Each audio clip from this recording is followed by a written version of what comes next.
Hello, everyone. How are you guys doing? I hope that you're doing well.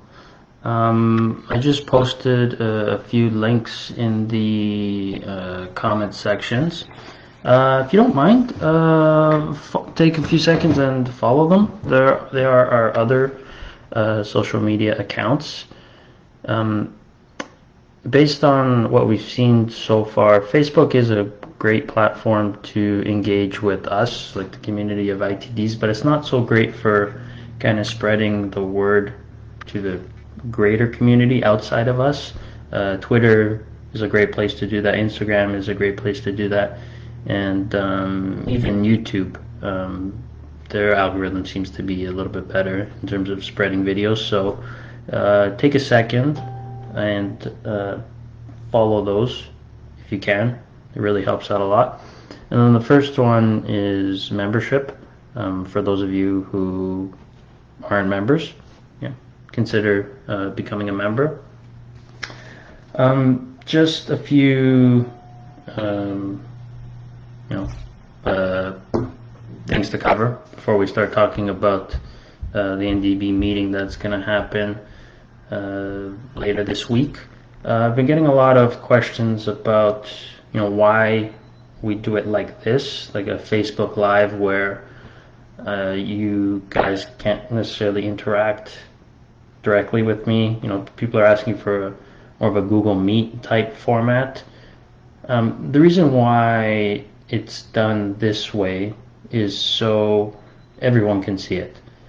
Because the problem with that Google Meet type format is that we then can't post it online because there's going to be a certain number of people who don't feel comfortable having their voice shared, and then that kind of defeats the purpose. So unfortunately, when discussing is it going to say, yeah, this is going to be saved, so that this will be on our Facebook page, and then I'll share it to YouTube as well.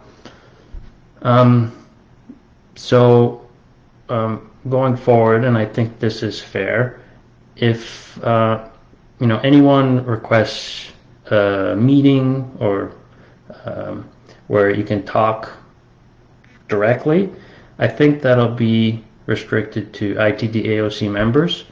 So, and I think that's fair. It's a privilege of membership. That's not to say that we don't listen to everyone. We submitted this, we released the surveys, which anyone could respond to. We do these Q&As, which, anyone can be a part of. But if you want to participate in Google Meet conversations that are where you can be on camera or just audio and, talk directly back and forth, I think going forward that will be restricted to members. So if you want to become a member, it's the first link that I posted in the comments there. It helps support us financially and our whatever plans we end up doing down the road. Running an organization like this is not cheap, so it helps out a lot. Yeah. And then the other thing I wanted to cover is the new ACS protocol that came out. I got a lot of feedback from people.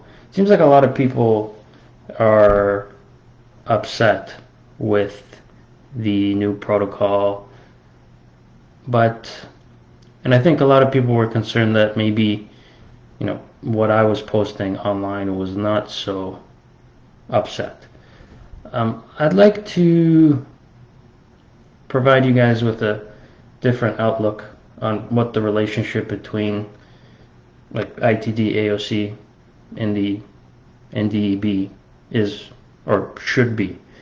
We're striving for a mutually beneficial, constructive relationship. So when they do things that, are positive, we have to give them credit. Otherwise, if we just put them down for everything, then they have no incentive to help us. So, from my perspective, like what they did with the skills portion, uh, doing the provisional on your own PFM, in my opinion, that's a good step because you eliminate the concerns of undercuts on the pre-cut teeth. Eliminating the caries teeth. In my opinion, that's a positive because you're eliminating the subjectivity of where the caries are, and you're eliminating the concerns with the unsupported enamel and the chipping that's common with those teeth. There's also reduced costs with not having to buy the caries teeth. I know there's a concern about no ease, which I get. If they keep the criteria exactly the same, yeah, that'll be a concern. But if they make the criteria a little bit more lenient to compensate for the no ease, then that could be reasonable. Again, with the new situational judgment, it depends on what the criteria is going to be. So, in my opinion, let's give them a little bit of credit, and then once they release all the criterias, then if what they've put out is unreasonable, then we can criticize them and try to get that fixed. And in fact, in the meeting next week, what I'm going to suggest to them is that we have direct input, or we should have direct input over what the criteria is going to be. We should have direct input over what the materials we're going to be provided are, and things of that nature. Seeing as we're the only ones who are going to be taking this exam, it seems fair that we have some input over those sort of things. So I hope you guys agree with my philosophy as to how we should strive to have a relationship with the NDEB. It can't be all conflict. Otherwise, they're not going to care to try and help us. You got to give them some credit when they do things that are beneficial for us. And then before I start talking about the meeting, I want to highlight the new development in Ontario about skilled workers and removing the Canadian experience barrier. I think this just shows that our position and what we're fighting for is realistic, and people are paying attention, and people with political power are paying attention, and they realize that it's an important issue. The reason why we weren't included is the public safety argument. It's our job essentially to address that issue and assure that people with foreign credentials are not a danger to the public. Because if you look at the comments on social media, you get the people who are supportive, and then you get the groups who are not supportive, and they essentially break that into two categories. One category are the anti-vaxxers who think that bringing in these new workers is just to accommodate for all the people who are being laid off because they're not getting vaccinated. And then the other group is people who are discriminatory against internationally trained professionals, who say that we're not competent. There was one guy on Twitter who's saying, these people come from third world countries, they do barbaric things. Like this is the sort of things that they say, obviously on social media. But so that's what we're fighting against the public safety argument. But I'm just saying this to say that the issue of foreign credential recognition is being recognized.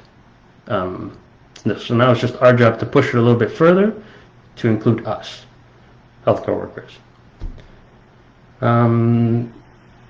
So if you have any questions at any point, put them in the comments. I will address them as we go, or I will address them at the end after I'm done talking about kind of the meeting topics. Okay, so allow the NDEB to contrast and compare the assessment with recent Canadian graduates. This for the NDEB to set the bar in our favor.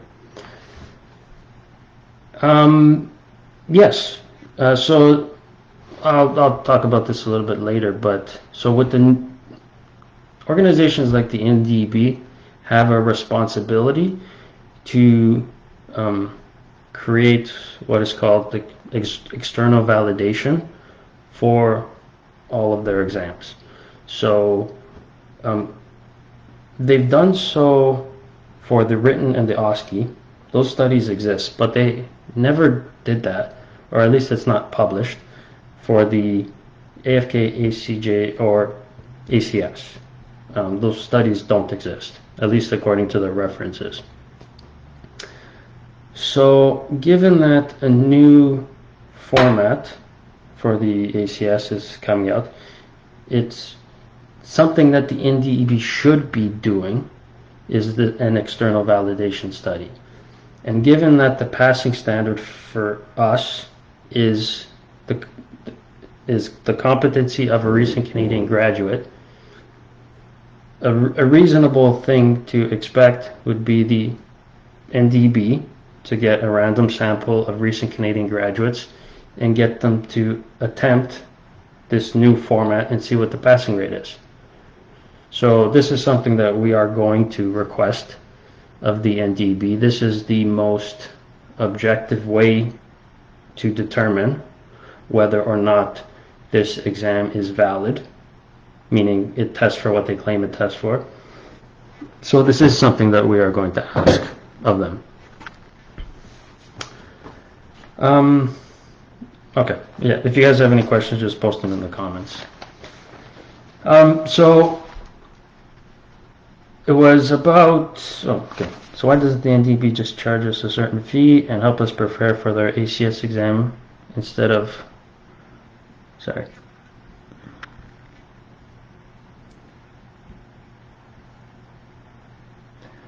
Why doesn't the NDEB just charge us a certain fee and help us prepare for their ACS exam instead of us going to other private institutes to prepare for the exam? The NDEB is not in the training business. We're going to request more resources from them, but I don't think that's something that the NDEB will ever agree to, because that's not something that they do for Canadian graduates or get accredited graduates. And really in our conversations, we can't ask for anything more than equality. So to ask for them to provide specific training for us would be to ask them to go above and beyond what they offer Canadian graduates. So I think it's fair to request more resources. I think it's fair to request more details about the criteria for the ACS. I think it's fair to ask for, let's say, the ACJ, more clarification about which textbooks they get their answers from, because I know there's a lot of conflicting answers if you look at different textbooks. I think there's something to look at there, but to ask them to essentially replace the training institutes, that's not in my opinion, that's not a fair request, because that's not something that Canadians are offered. So that's my opinion about that. More seats for February 2022 AFK. This is something we're going to ask. So far, people who have been emailing, the answer that they've been getting is no. We're going to ask, and more importantly, we're going to ask what the limiting factor is. Why is it that they're unable to provide more seats? Because is it the number of prometric centers? Is it their inability to rent space to do it? Is it because of limited staff? Is it because of limited resources? They keep saying there's no more seats, but they don't say why there's no more seats. Theoretically, with restrictions going away now, slowly, that shouldn't be an issue. So they haven't made it clear why they're not able to provide more seats. So these are questions we're going to ask. But I can't make any promises right now.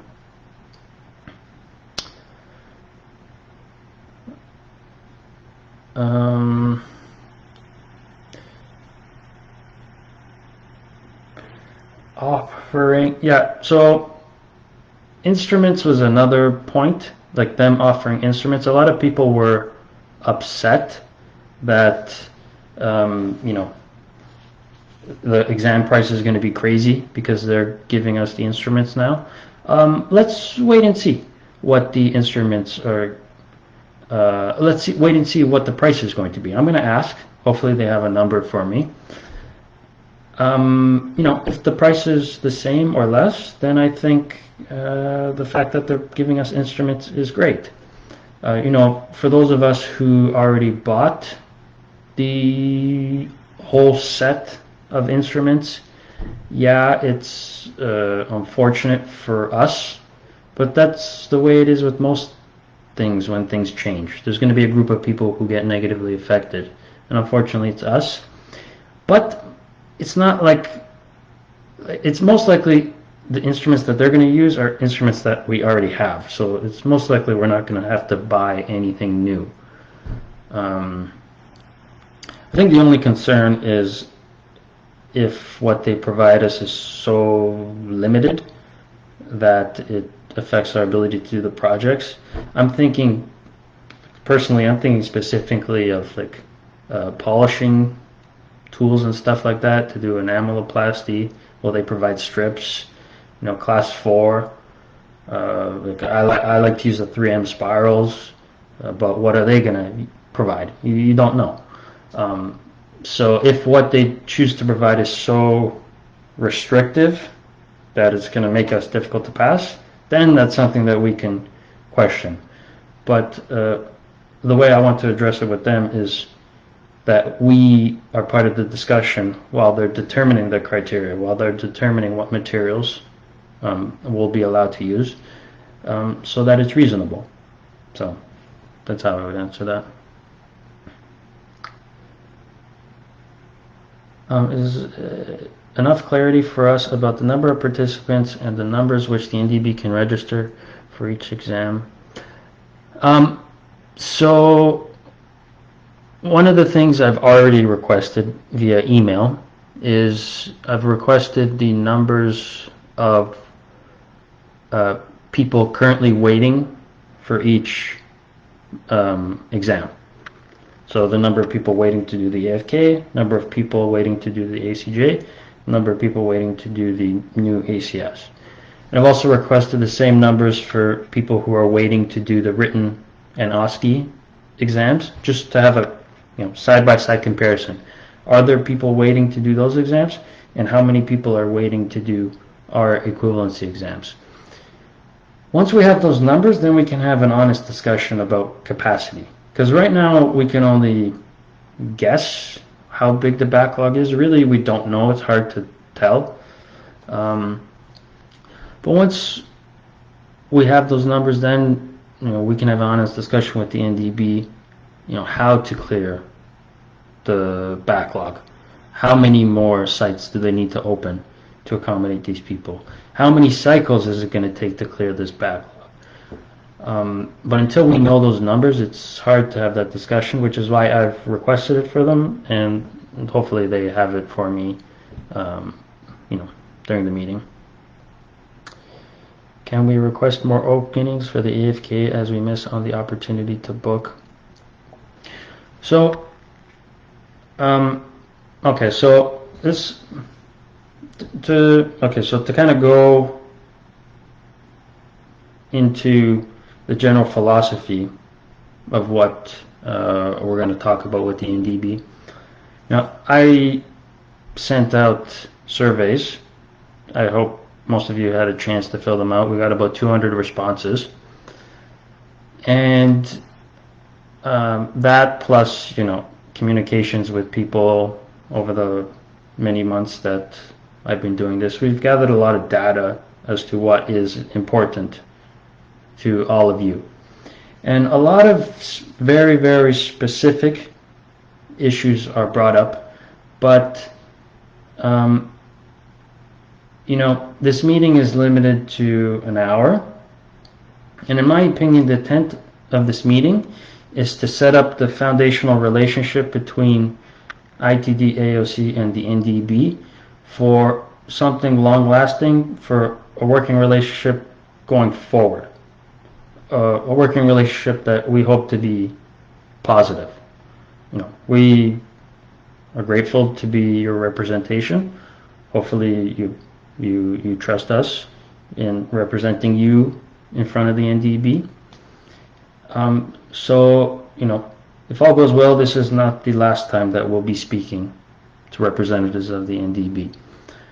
So, number one point we want to get across is, does the NDEB and the representatives empathize with our situation?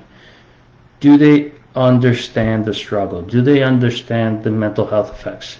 Do they understand the debt that a lot of you are in? Because, so many people have emailed them, called them over the years. It would seem obvious that they would realize that, but you'd be amazed. Sometimes they get in their own bubbles. They only see their perspective. Maybe they're not aware truly how much their decisions affect us. So that's the number one point I want to get across to them. The impact that their decisions have over our lives. And then after that, all the points that have been brought up by people essentially fall under three categories, or what I'm separating by three categories. Number one is opportunity, it's literally the ability to take the exam. Number two is what I'm calling fairness, but that essentially relates to the passing standards that are set for us and the specific criteria that we need to follow, the specific procedures that we have to do. Are they fair? And then number three is transparency, which is the communication between us and the NDEB. And I'll go into more detail about what I plan on addressing about those issues, but that's kind of the framework of how I plan the discussion to address those topics generally so that they have a good sense of what we're feeling, where we're coming from, what we want to address. And specific issues, there probably won't be enough time in that 1 hour to get into specifics. I'll try to, but at least the framework will be laid so that down the road we can continue to address those problems. So, the question is, can we request more openings for the AFK? First, we need to know what the backlog is.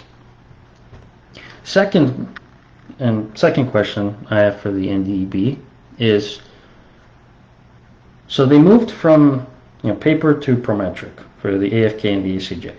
That is a good step when it comes to thinking about being able to host the exam more often, theoretically.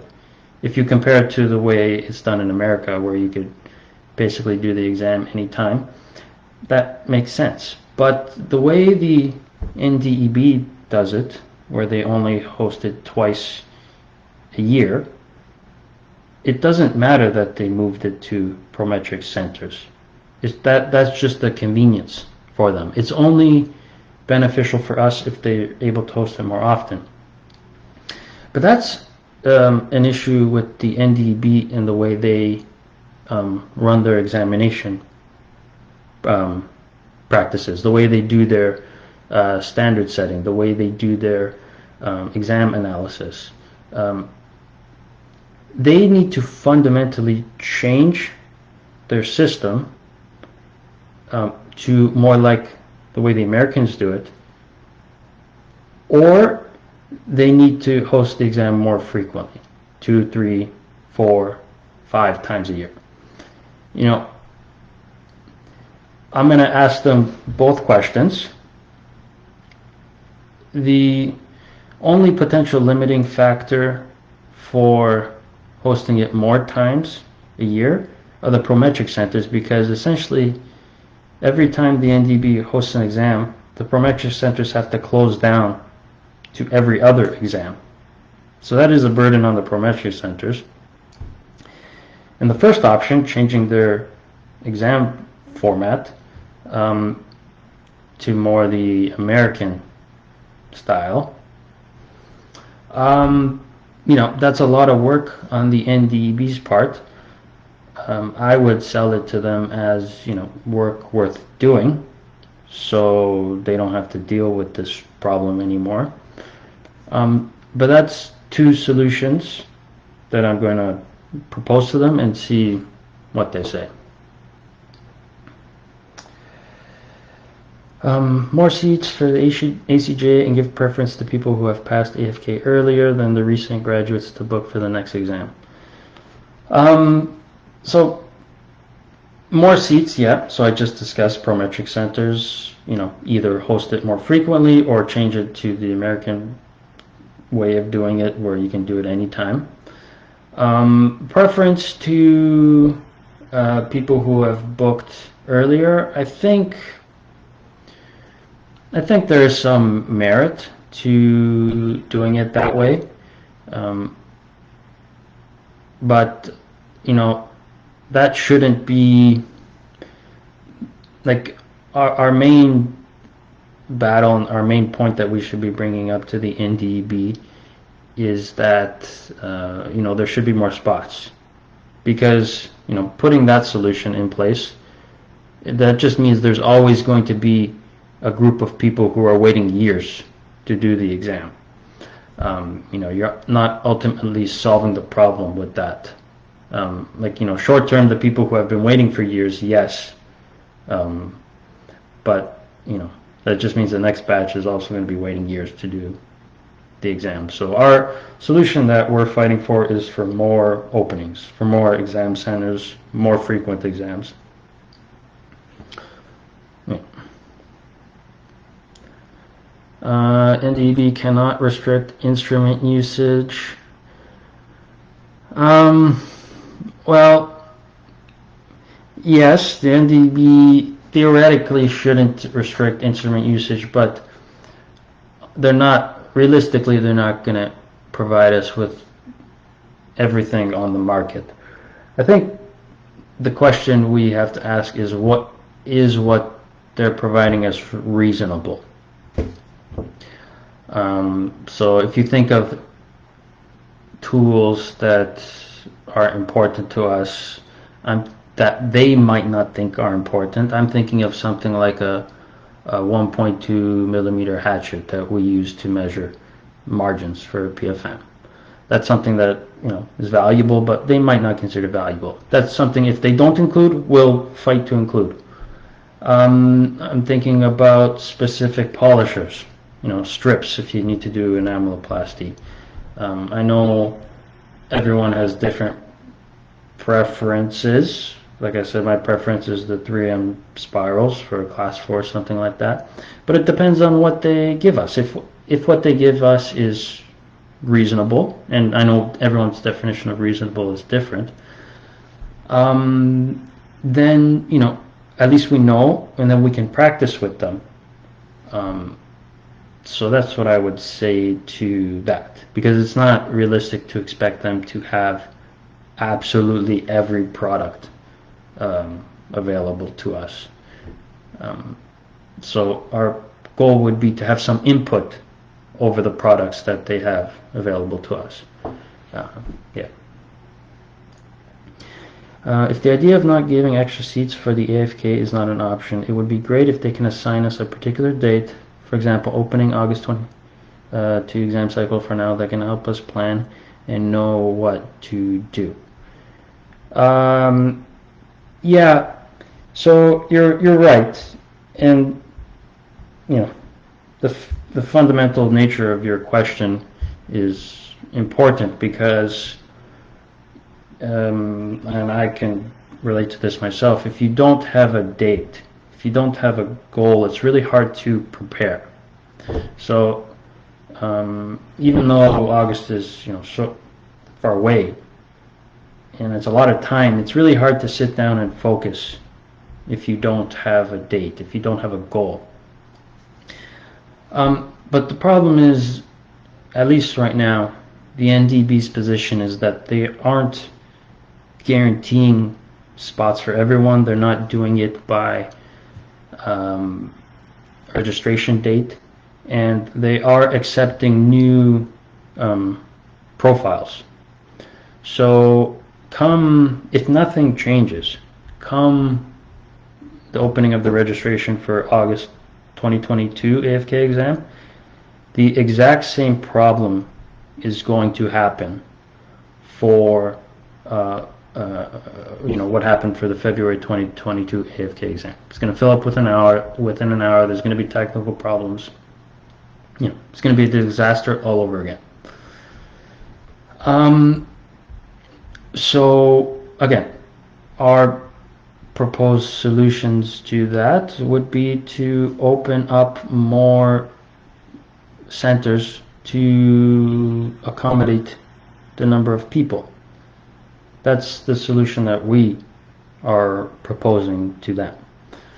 And I think really that's the only or the most important solution.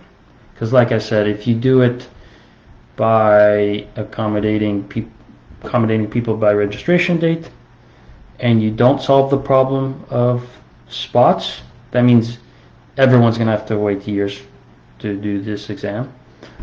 And if you don't open up more spots, then you're going to have the same technical issues that we had on October 4th.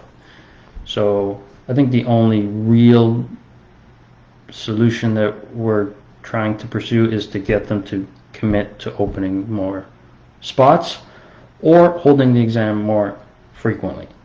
So you commit to an August 2022 exam and then commit to maybe September 2022 or November 2022. Like those are the solutions that we think should be pursued.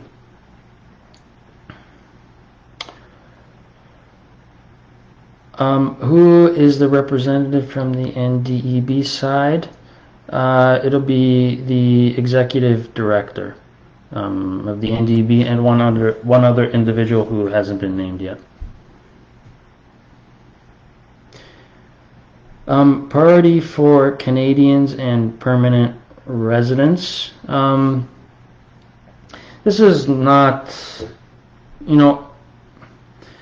this organized, like ITDAOC doesn't want to divide the community between people who are citizens and permanent residents and people who are, non-permanent residents. Our goal is to bring the whole community together. In saying that, it appears that from my conversations, the people who are going through the biggest struggles are permanent residents, because if you're a Canadian citizen, you're here. You come back to your home country. If you're, let's say, a refugee, you cannot go back to your home country. You are now in Canada. If you are in permanent residence, you have to be in Canada 2 out of 5 years minimum to reapply. And the struggles that we faced are mostly from being here, working minimum wage jobs, the debt that's accumulated. Those are the big problems. So, and you know, so for someone who's able to live at, in their home country, work a decent, earn a decent living, fly and do the exams, so on and so forth, they don't necessarily face that struggle. So I understand why there's that division between those two groups, but from our perspective, we don't want to divide people between permanent residents and non-permanent residents. The truth is that's a conversation that the NDEB would need to have with the federal government, because the NDEB cannot legally set quotas. All they can do is assess competency. The federal government can set quotas, and they do set quotas through the number of permanent resident applications they give out through the Foreign Skilled Workers Program. So that's a conversation that they would need to have. In my opinion, that's not something that we should take a position on, because we don't want to divide people. But it's a point I get a lot, and I understand why. If you can ask the materials be personal choice. So because we can't bring anything, the way that would work is the NDEB would have to have every single material, and we would have to request it beforehand. I think that's kind of what you're asking. Well, I could ask, but I don't think that's anything the NDEB will ever go for, because that's a major expense to have to carry every single material that exists. The way that I would approach it is that, we request to have input over the materials that will be provided. Because the truth is, as long as they're reasonable, we can complete these projects given whatever. Whether it's one polisher versus another polisher, even if it's not optimal, you can still use it and do a more than satisfactory job to pass. So from my perspective, that's what I would go after. I would go after trying to have input over what the materials are going to be, and have input over what the final criteria is going to be. That's my opinion on it, and I think it's what the NDEB would agree to, because it has to be consistent. I think that's the most important thing for them, consistency. So you couldn't have, give one person this set of materials, another person this set of materials. I don't think they would like that. Regardless, some type of priority and system should be done for us. Priority, I'm assuming you're talking about either, priority via registration date, like when your profile was accepted, or you're talking about priority like permanent resident versus non-permanent resident. I addressed both of those. I hope that's a satisfactory answer for you. If it's not, comment again. We would need a list of instruments for us to practice. It sounds like the list of instruments and the criteria are coming early next year. That's what it sounds like so far. I'm going to ask to see when they will have that available for us. Obviously, the sooner the better.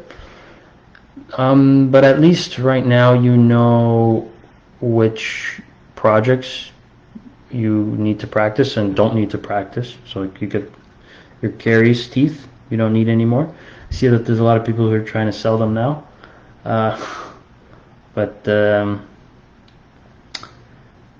it's, we're going to try to have some input over what the instruments are given to us are, but most likely it'll be reasonable. If I had to guess, there'd be like a burial probe, some hatchets, some excavators, like things of that nature. You know, they need to provide an endo ruler.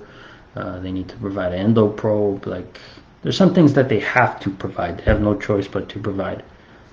Yeah.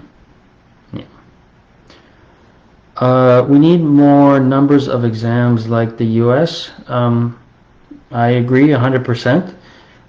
It's just what they choose to do. So it's either they keep the way they do the exam and do it more frequently, or they need to change the way they do the exam more like the American style. You know, option number one, it's more onus on the prometric centers. Option number two, it's more onus on the NDEB to create a large question bank, because that's what they would have to do. So I'll ask and see what they say.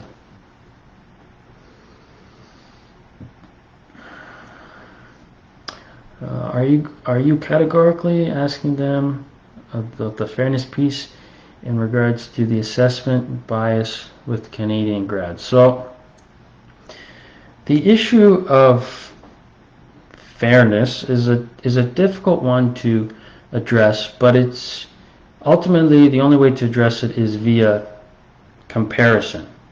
So if you look at data, there's hard to find data that directly compares ITDs to Canadian graduates. The only data that exists, and I've requested this from the NDEB again, is they have data that compares written and OSCE results, Canadian graduates versus accredited non-Canadians versus non-accredited. So they have that data. I've requested it. I'm curious to see what it says, because anecdotally all ITDs say that the equivalency exams are easy. So it would be very telling if the passing rate for ITDs, for the certification exams, are higher than for Canadian graduates. That would be very telling. So I've requested that from the NDEB. Hopefully they have that ready for me during the meeting. Other than that, you know, I've done a lot of research into how they do their standard setting. So there's this concern that there's some bias with how they rescale the marks. So there's no way to manipulate marks via the rescaling. That's just a standardized procedure that they do to get it to 75. If there is an issue, it's done at the level of standard setting.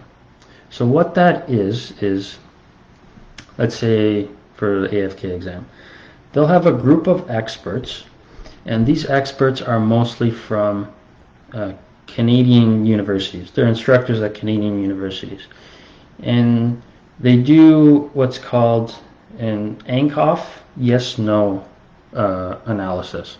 And that's just a fancy way of saying the instructor will get, or the examiner will get, a sample question, and they determine yes or no, do I believe that the minimally competent Canadian graduate would be able to answer this question correctly? Yes or no. And there's a number of experts, and they keep doing that until they come to a consensus, essentially. That's a huge oversimplification, but that's essentially what they do. So the question is there an element of bias in that system? And I would argue that there is the potential for bias in that system, because these are instructors at Canadian universities. And I'm going to confirm this with them, but likely they know that when they're making that assessment, they're making the assessment either for the equivalency exam or for the certification exam. So the way bias works is sometimes it's not conscious. Sometimes you just, you don't realize you're doing something that's biased. So theoretically, they could be answering or choosing more difficult questions for us than they are for Canadian graduates, and not even consciously, like not that they are discriminating against us. They just have an unconscious bias for their own Canadian graduates, but they don't even realize it. And then, so that's one element of fairness that I'm going to address. And then the other thing is they're supposed to have external evidence for all of their exams, which they have for the certification exams. They don't have for the equivalency exams. So an example of that would be to get a random sample of Canadian graduates and get them to do the equivalency exams. That would be a study that they could do, and that would prove that the exams are fair or not fair. But until they do a study like that, it's really hard for them to say that their exams are valid. If you look at their website, they say their exams are fair, valid, and reliable. But without that type of study, it's really hard for them to make that claim. So that's another thing that I'm going to bring up. That they claim that these studies exist, but I've looked at all their publications. I've read all the ones that I can find, and it doesn't exist for the equivalency exams, as far as I can see. They should do something about the approval and ability to take the exam. Everybody in booking a seat is a gamble. Some got approved recently. Yeah. So this goes back to the idea of registration via profile approval date. It's a valid point, but the main point that we want to bring up is that there should be more seats. That's the most important thing. Because to be honest, I know if you've been waiting years to get an exam, it's super frustrating, but that's a super easy solution for the NDEB. That's almost letting them off the hook. That's essentially saying, okay, whatever. We're going to make everyone wait years at some point. We'll just, make a few people happy now and make everyone upset in the long run. So it's a valid point, but I think the more important point that we have to argue is that there should be more seats. There should be more exam dates. I think that's the more important point to argue. Now that restrictions are lifted, can there be more centers for written examinations opened up? I'm going to ask them this because I'm located in Ontario. I don't follow what's going on in other provinces too much, but here restrictions have lifted quite a bit, so I don't know if they have centers that have limited capacity, and if so, why. This is something that I'm going to ask them.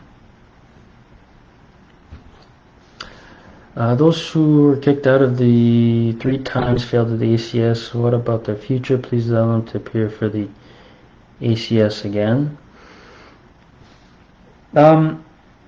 So this is what I would consider one of the specific issues that are brought up. There's a lot of very, very specific issues that I don't think we'll have time for to discuss in this meeting. I do agree with you. I don't think it's appropriate to have to redo the process, especially because their argument was something along the lines of not being competent in the AFK or ACJ anymore because it's been too long. It was something silly like that.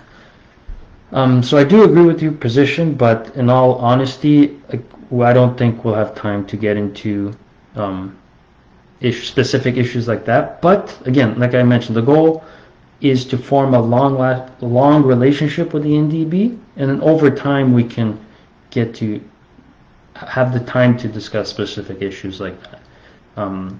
So, you know, I hear you, and it's noted. They should provide with a detailed list what we will get in the exam and also more details about new components. Yes, they will. I'll ask for it. They will provide it at some point. It sounds like early next year. Yeah. Why aren't they disclosing the statistics for the last AFK exam and the investigation that was done for December's incident? So the statistics for the last AFK exam, I don't know why. I think that's interesting as well, because for the last ACJ and ACS, they released them pretty quickly. So why they're not releasing this one, I don't know. That's something I can ask. And the investigation for the December incident, that's another thing I'm going to ask. It's unclear what evidence they had. You know, they said they did psychometric analysis, which just means the statistical analysis of the exam.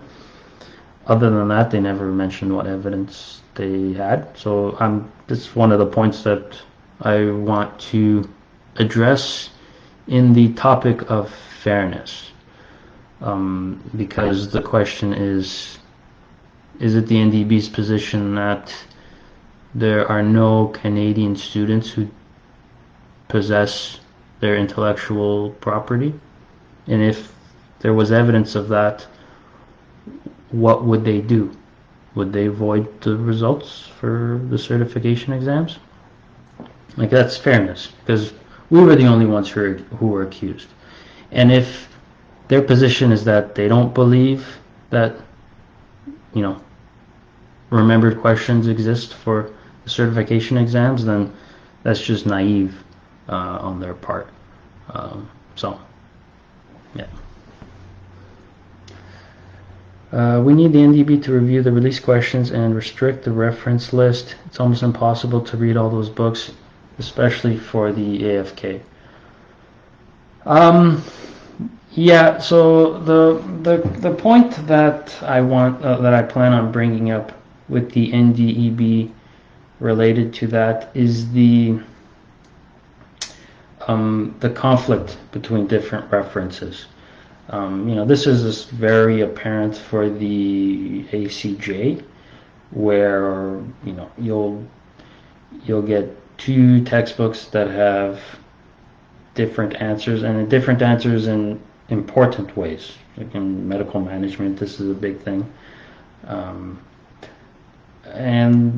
know, that really puts us in an impossible position, because, you know, which one do you pick? We have no idea. Yeah, and I think the number of reference textbooks is crazy. There's no way that the NDEB refers to all of those textbooks equally. So it's something that I plan on discussing.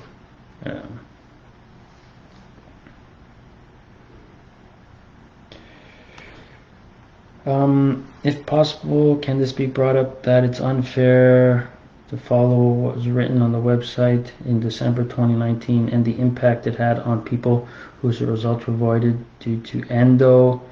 They almost lost 2 years due to their negligence.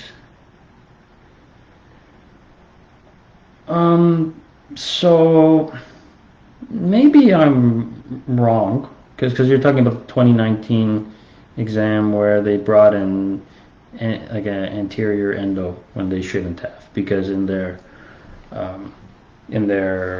criteria it says that they're only allowed to bring posterior endo. My understanding, and correct me if I'm wrong, is that initially everyone who failed due to the endo, they appealed, and initially the NDEB would not overturn their marks, but there was enough complaints, and then people who failed because of the endo eventually had their exam results overturned. That's what I've heard. I can't verify that. Correct me if I'm wrong. But that's what I've heard. So please correct me if I'm wrong. Why they offer paper-based just in 2 cities? If I had to, okay, so why do they offer the paper-based in just 2 cities? Why don't they do this across Canada? If I had to guess, it's because of staff and staffing shortages. They don't have the staff to go across Canada, which is why I want to ask them what the reason is for not being able to accommodate more exam locations. Is it the inability to get space, like to rent space? I highly doubt that. Is it money, cost, resources? I highly doubt that. I'm speculating, but I'm guessing the answer would be that they don't have the staff to go to all of these different locations. Which if that is the answer that they come with, I don't think that is an acceptable response. They are in their power to hire people temporarily to be invigilators. Invigilators for an exam like that is not a high-skilled job. I hope the invigilator is not offended that I said that.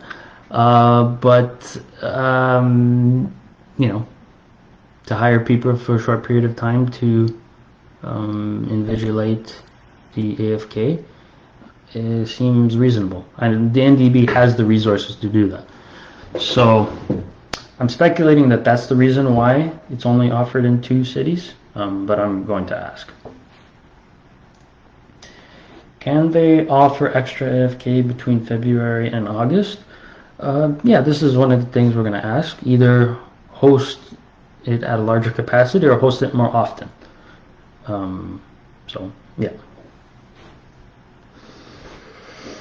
The NDEB needs to have clearer criteria for marking students, and they need to increase the number of trials for AFK. It is so sad that a dentist can't take the exam because he failed 3 times. The 3 times argument I agree with. They probably, again, it comes down to equality and fairness. So if we go to them and say, it should be 5 times or it should be unlimited, then their response will be, well, for the Canadians it's 3 times. Why should you have more? I think the better argument is that there's something wrong with the passing standards. Because for the AFK, it's around 40%-ish, 40 to 45%-ish. That's not something that the NDEB has ever investigated. I spoke a little bit before about how the passing standards are set and why there might be some bias with that. I also spoke about how they haven't provided external evidence for those passing standards.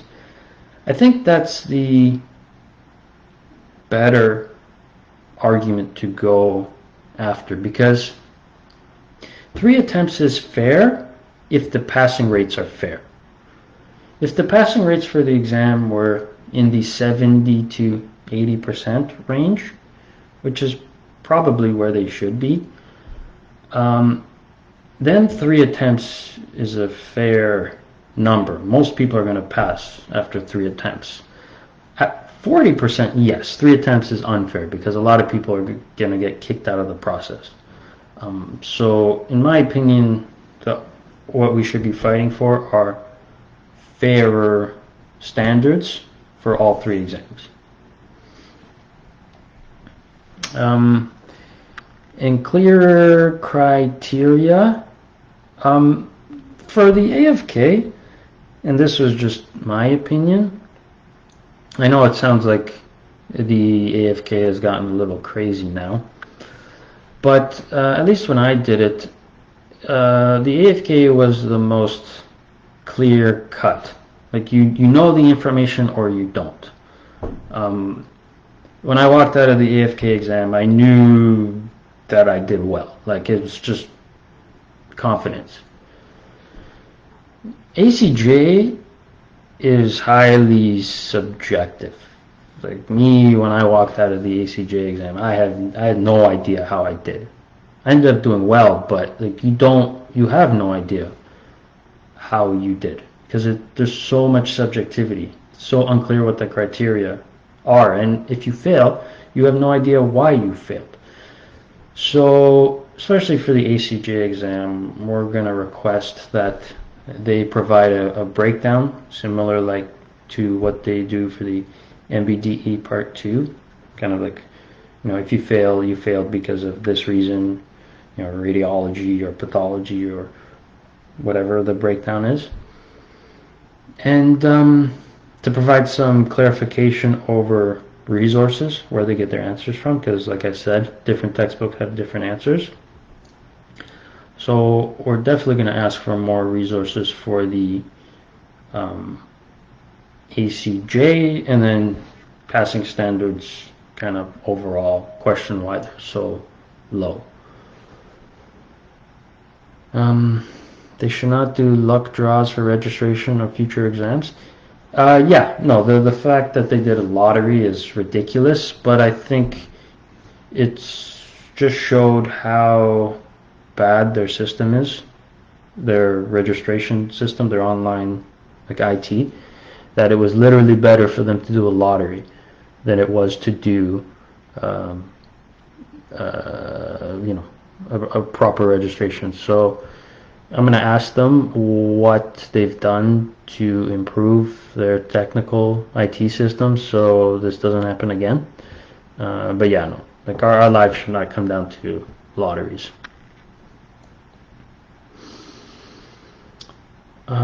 Why can the AFK be administered all year round through Prometric centers like the NBDE? Yeah, so I talked about that again. Like basically the way the American exams work is that they have a huge question bank. So when you go to a Prometric center, you're not getting the same exam. When you're doing the AFK or the ACJ, there's one question bank, and it's the exact questions of the exam. And so it's a different philosophy of doing the exam, and it affects the reliability of the exam, because technically not everyone is doing the exact same exam. So it's a different philosophy. The NDEB would have to change the philosophy of how they do their exams. So like I said, it's one of two things. Either they host they keep doing it the way they do it and host it more frequently, or they completely change their format and do it like the Americans do. I think they'd be better off doing it more like the INBDE format, where you can essentially do it year round. But that's a decision that the NDEB needs to make, and either way, as long as we get more exams per year, it doesn't matter. Like if we get the opportunity to do, let's say, the AFK 5 times a year, like then, okay, that's probably reasonable. Even 4 times a year, I'm just throwing out numbers. But if it remains at 2, then that's not acceptable. Yeah. Does your organization routinely interact and advocate to all provincial governments and the federal government? If so, what ministries typically advance education help? So we are trying to advocate. We have reached out, mostly on the federal level, because the jurisdiction of the NDEB is odd. Like they are technically registered as a federal non-for-profit corporation, but there was a court case in 1991, NDEB versus Ontario Human Rights Commission, which stated that there is jurisdiction through the provincial government as well. So they fall under both federal and provincial jurisdiction. Now, in our communications with people on the provincial level, typically they'll say that, like, their immediate response will be that the NDEB is not under their jurisdiction. But it's a complicated argument because the provincial regulatory authorities, like say if we're in Ontario, we're talking about the ITDAOC, they ultimately have all the power. They have a lot of influence over an organization like the NDEB. So we've reached out to members of provincial parliament, mostly in Ontario, and there's been a number that have been helpful. On the federal level, we've reached out to a number of MPs, some of whom have emailed the NDEB on our behalf, some of who we've spoken to and said they're willing to help out. In terms of what ministries, we've reached out to the Committee on Citizenship and Immigration. We've reached out to the HUMA,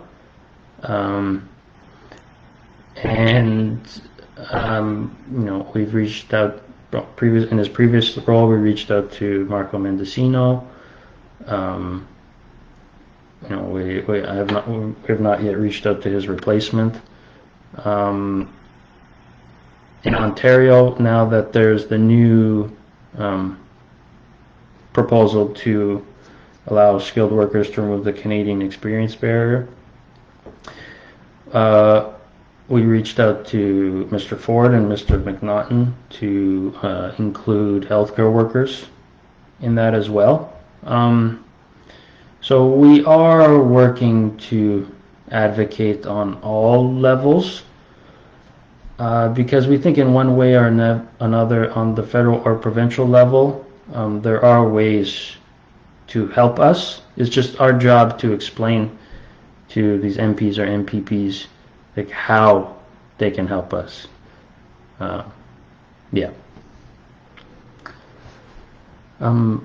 Luca, you cannot compare OSCE and written exams with skills exam as per NDEB. They are setting the bar as per the work done by a recent Canadian graduate, but to be honest, they're judging us with perfection.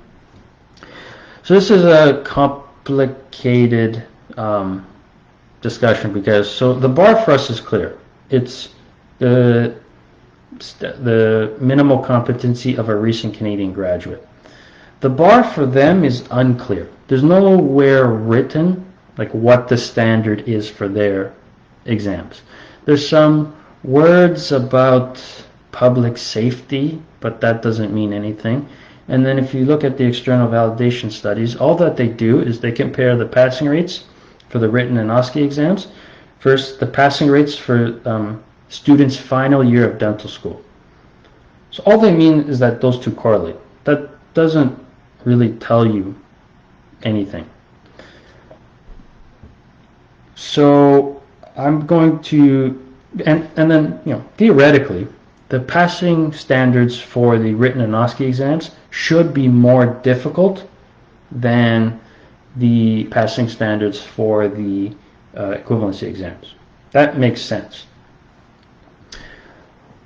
So, those are questions that I'm going to ask the NDEB and see what they say, because there is no clear answer as to what the standard is for them.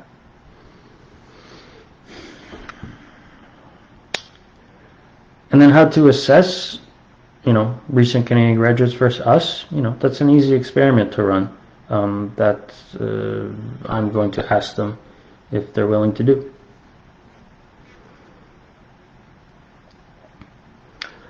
I would say the waiting time to get the results is quite unrealistic. 10 weeks is a bit too much. I would agree. I think 10 weeks is silly.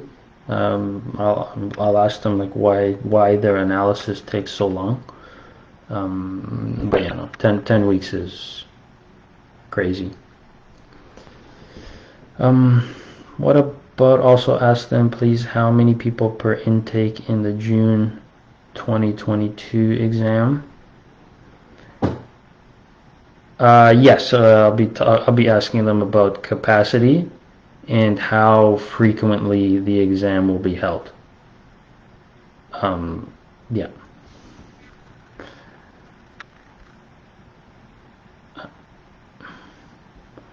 How does one private message me? You can, if you go to our Facebook page, there's a way to message us directly, or you can, my name is Lucas Salvador. You could message me privately.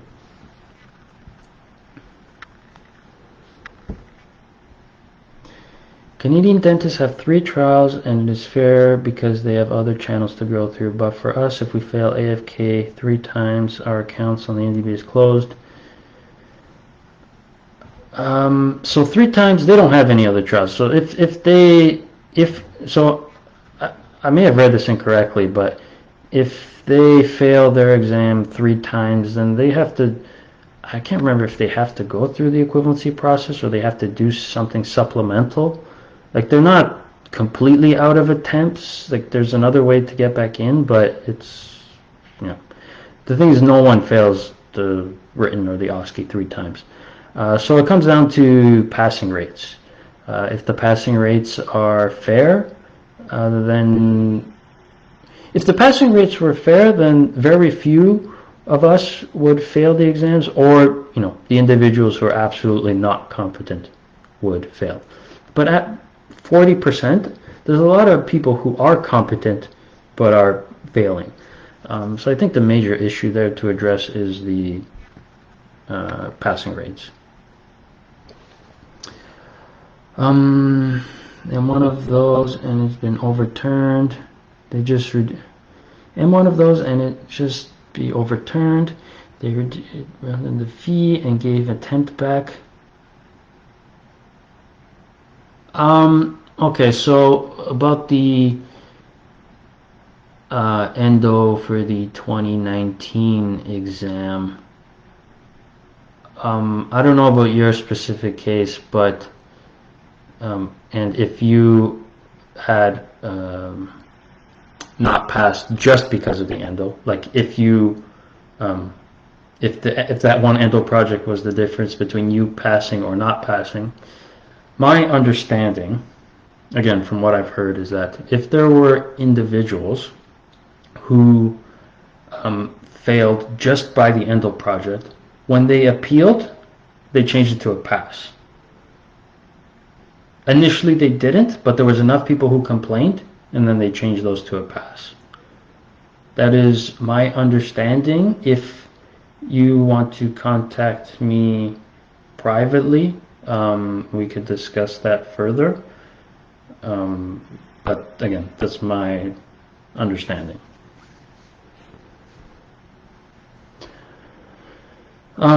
So that's all the questions. If you guys have more questions, please put them. But yeah, like I said, the kind of the intent of the meeting is to form a long-lasting working relationship with the NDEB. Could we please request more clarity and resources for the situation component? Yes, that's one of the things I'm going to request, like specifically the kind of the criteria for how they plan on grading that sort of thing. I know the example they listed are not like the whole list of potential situations that could be given to us. So the question is, how are those going to be graded, especially with this no E policy? Like, what is the margin of error? for these situational components. Sounds like the criteria is going to be released early next year, but I'm going to ask them for the criteria or what they can share with me so far. Yeah. How can we get the passing rates increased? It's just an argument that we're going to make.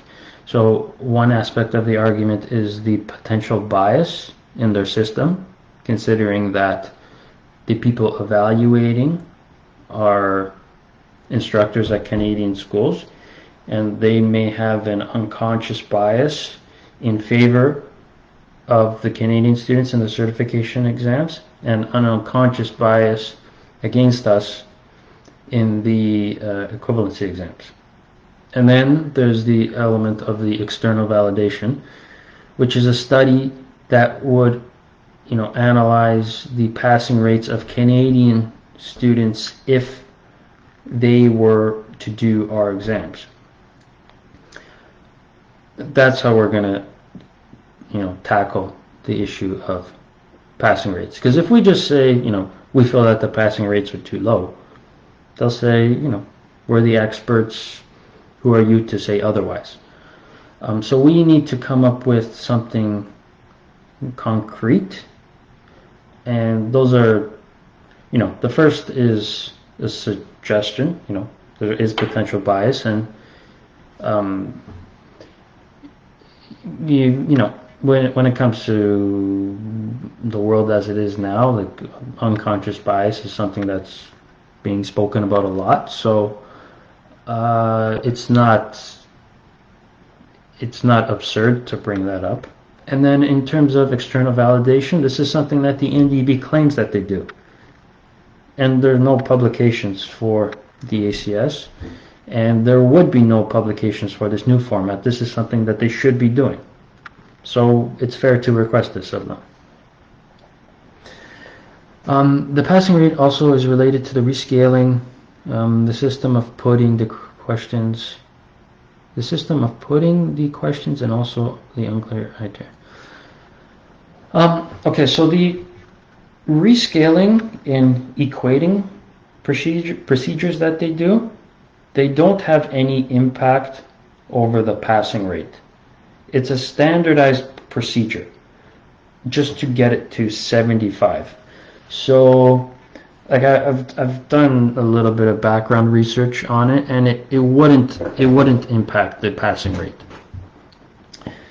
The standard setting and the passing rates are done at the stage of the analysis that I mentioned before, where you get the group of experts who essentially determine whether or not they believe a particular question, yes or no, would a recent Canadian graduate be able to answer this correctly? That's the level at which the issues with the passing standards happen. It doesn't happen at the level of the rescaling, because that's a standardized procedure to get it to 75. Yeah. Will they simplify AFK registration? What exactly do you mean by simplify? Are you talking about the number of spots? Are you talking about yeah, I'm not sure. If you could clarify what you mean by simplify. Unclear criteria. Oh, sorry. Going back to the previous question. Unclear criteria. Sorry, more seats and more available. Will they? This. Oh, sorry. This is what we're going to ask. We're going to request either more seats for the. So we're going to request. Are they willing to do the exam more times per year? Are they willing to do the exam at greater capacity? Those are two solutions to the same problem. It seemed, again, and then we're also going to ask, the limited capacity, or why are they unable to increase the capacity for the AFK? An example being obtaining more centers for the people who are doing it written. So these are questions that we're going to ask, and their answers will be telling. I'm speculating as to what their answers will be. For the why they aren't doing more centers for the AFK, it's probably due to staff shortages, not having enough invigilators. Why they're not doing it more often, that I don't know. That's a genuine question. So those are, I can't give you the answers. I don't know what their answers are going to be, but we have all the questions lined up. I've outlined that a couple of times now. Hopefully that's clarifying for you. Any idea about other universities too following the U of T and McGill in accepting the ADAT instead of the AFK? So this is something that I don't know if I'll have time to address with them in this meeting, but something strange is going on in relation to the NDEB's role in the dental regulatory system. So basically, dental regulation in Canada is 4 steps. There's education, accreditation, certification, and licensure.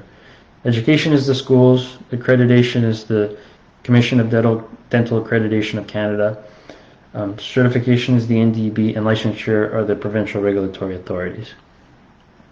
So it looks like the schools, the first step, they're moving away from the NDEB by changing from using the AFK exam to the ADAT exam.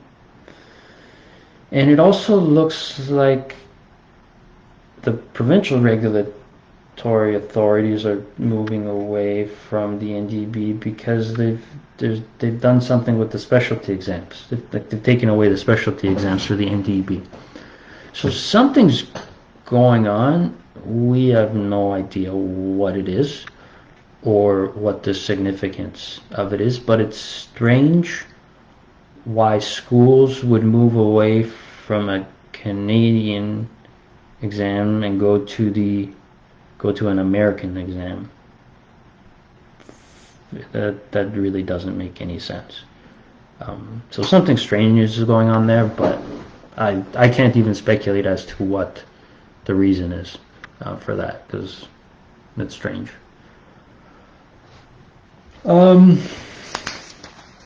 Okay, if you guys still have questions, keep putting them. I'll kind of summarize everything. So number one, I want to get the NDEB to empathize with our position and what we're going through. I think that's the most important thing, to start a kind of foundational relationship. And then the topics are going to be divided between opportunity, fairness, and transparency. Opportunity, the number of exams that we, the number and capacity of exams for the AFK and ACJ. That for the new ACS, opportunity won't be a problem, but it will continue to be a problem for the AFK and the ACJ if they don't address it. Fairness comes down to essentially the passing standards, and I've outlined how I'm going to speak about that issue. I'm curious to see what their response is. And transparency, which we didn't talk about too much, but that topic relates to just the NDEB and their communication with us. So, a lot of you email the NDEB and you get the same standard template, or you email the NDEB asking for an answer and they give you an email that says a lot of words but doesn't answer your question. And you could think of a lot of topics. A long time, before they would announce registration dates, people would email asking when the registration date would be, not get an answer. registration will open the next day. When it comes to the new ACS center, there was a time people were calling, no answer. All of a sudden, they released the information through our CDSO newsletter. There's a bunch of examples that are not coming to my mind right now. And then I explained this before, the relationship between the Canadian Dental Students Association and the NDEB is very tight. So it's fair for us to request a similar relationship between, let's say, us and the community of internationally trained dentists and the NDEB. So that's kind of the issue of transparency. It's an hour long. I hope it'll go well. I hope it's the start of a long relationship with the NDEB to address these problems. I hope that they are honest, and I hope that they listen to the feedback that I'm going to provide. But whatever the results of the meeting are, this is positive, because if they listen and they're helpful, then great. We've made a great first step to fixing these problems for us.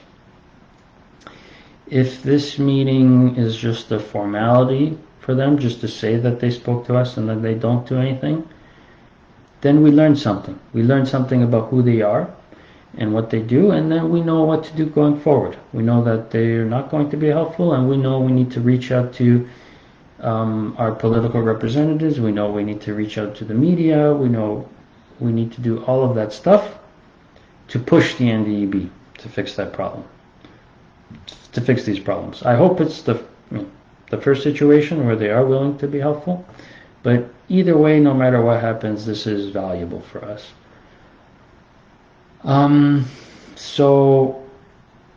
Thank you guys. If you don't have any more questions, we're an hour and a half in, so thank you for listening. I hope I provided you with the information that you were looking for. I'll do another conversation probably next weekend to discuss the meeting. Oh, sorry, last question. More frequent AFK rather than 2 times a year. Yeah, so I'm going to ask them why they don't do it more frequently, and I'll also ask them why they don't do it at a higher capacity, and I'll also ask why they haven't considered doing it the way the Americans do, where you can do it all year round. So it's 3 different solutions to the same problem, essentially. So I'll ask and I'll see what their answers are. So I'll do something probably next weekend to address the discussion in the meeting, just to update you guys. In the meantime, the way you can help out is by, number 1, following our social media accounts. I posted the links at the beginning of this comment section. Follow our social media accounts, especially Twitter and YouTube and Instagram, because Facebook is great for communicating amongst us, but it's not great for spreading the word to a larger amount of people. Twitter is really good for that, Instagram is really good for that, and YouTube is really good for that. So I posted the links for those at the beginning of this comment section, so please just follow all of those. It's really easy, it takes 2 seconds. The other thing that you could do is become a member. That helps out a lot, because as an organization we need to raise money to operate. So $100 is a reasonable number in my opinion, and if you think about it in the context of how much you spend in the process, $100 really isn't that much compared to the thousands of dollars you expend on exams. And realistically, if we can make this process go even a little bit faster for you, then you've earned your money back. So, and then like I mentioned at the beginning,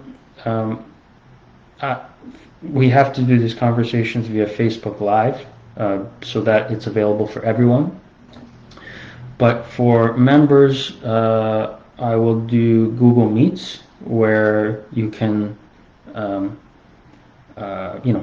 appear live with video or without video, but at least you'll be able to talk back and forth if you want to provide your input in a more direct way. But that will only be available to members, and I think that's fair. It's a perk for members, but also we're engaging with the whole community of ITDs by doing things like this.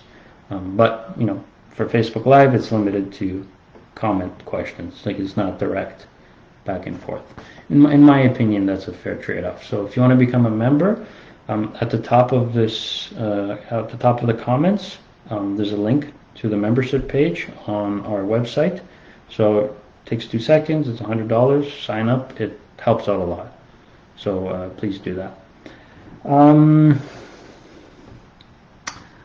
Okay. About the endo question, or message me privately, or I'll message you, and we could talk about it.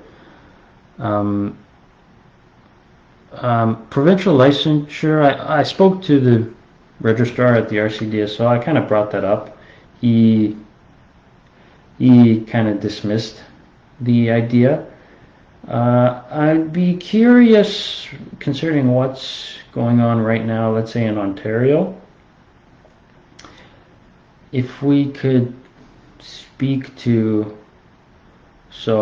I've already emailed the office of MPP McNaughton, who is in charge of the policy here in Ontario to remove the Canadian experience barrier. So I emailed him asking to consider including healthcare workers. So on a provincial level, I'd be curious to see how that would work out, because ultimately the provincial regulatory authorities have the power, so they could say that it's acceptable to work without the NDEB equivalency. They could. So that's an interesting conversation, but based on my initial conversation with the registrar of the RCDSO, like, he completely dismissed the idea. And to be honest, that's a much harder case to make. Like, that's a very, very difficult case to make, unless we can get the MPPs of each province on board to support legislation to remove all barriers for internationally trained healthcare professionals. But that's a lot of work. So not to dismiss the idea, we are speaking to MPPs, but to do that would be huge. Okay, I think that's everything, unless anyone else has questions. If you do have a question, you can always put it in the comments, and I can write back to you after the live stream. But otherwise, if that's it, thank you, everyone. I appreciate your time, taking time on Halloween. We should all be eating candy right now. I know I ate a little bit too much today, so I'm ready to go to bed. So thank you all. I appreciate it. I hope I have good news to share with you come next weekend. But regardless, all of you enjoy your week, and I'll talk to you guys soon. Bye.